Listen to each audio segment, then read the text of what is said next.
Bangla health টিপসে আপনাদেরকে স্বাগতম জানাচ্ছি। আজকে আলোচনার বিষয় হচ্ছে আদার উপকারিতা। আদা যে শুধুমাত্র রান্নার স্বাদ ও ঘ্রাণ বাড়ানোর কোনো মশলা জাতীয় কিছু নয়, তা এখন আর কারো অজানা নয়। আদার ঔষধি গুণাগুণ সম্পর্কে প্রায় সকলেই বেশ ভালোভাবেই অবগত আছেন। শারীরিক নানা সমস্যায় আদা খাওয়ার বিষয়টি সমস্যা থেকে মুক্তি দিতে পারে বেশ দ্রুত। এমনকি নিয়মিত আদা খাওয়ার অভ্যাস মুক্তি দিতে পারে মারাত্মক বেশ কিছু রোগ থেকে। নিয়মিত আদা খাওয়ার অভ্যাস করেই দেখুন না, শরীরে অনেক সমস্যার সমাধান পাবেন।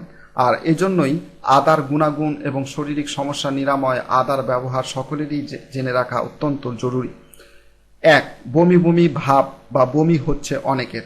আদা কুচি করে চিবিয়ে খান অথবা আদার রসের সাথে সামান্য লবণ মিশিয়ে খান, তাৎক্ষণিক সমাধান পেয়ে যাবেন। 2.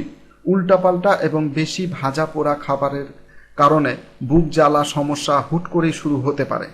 এক কাজ করুন, 2 কাপ পানিতে 2 ইঞ্চি আদা ছেঁচে জাল দিয়ে চায়ের মতন তৈরি করে পান করুন, বুক জ্বালা কমে যাবে। 3. ধমনীতে প্লাক জমে রক্ত প্রবাহ বন্ধের সমস্যাকে বলা হয় অথোরোক্লেক্সোরিস। এই মারাত্মক সমস্যা থেকে মুক্তি পেতে পারেন নিয়মিত আদা খাওয়ার অভ্যাস করলে। প্রতিদিন একটু হলেও আদা খান, এই সমস্যা থেকে দূরে থাকবে। 4. অনেক দুর্বল লাগছে। দুর্বলতার কারণ যাই হোক না কেন, একটু আদা খেয়ে নিন, অনেকটা শক্তি পাবেন। এরপর ডাক্তারের পরামর্শ নিন। 5.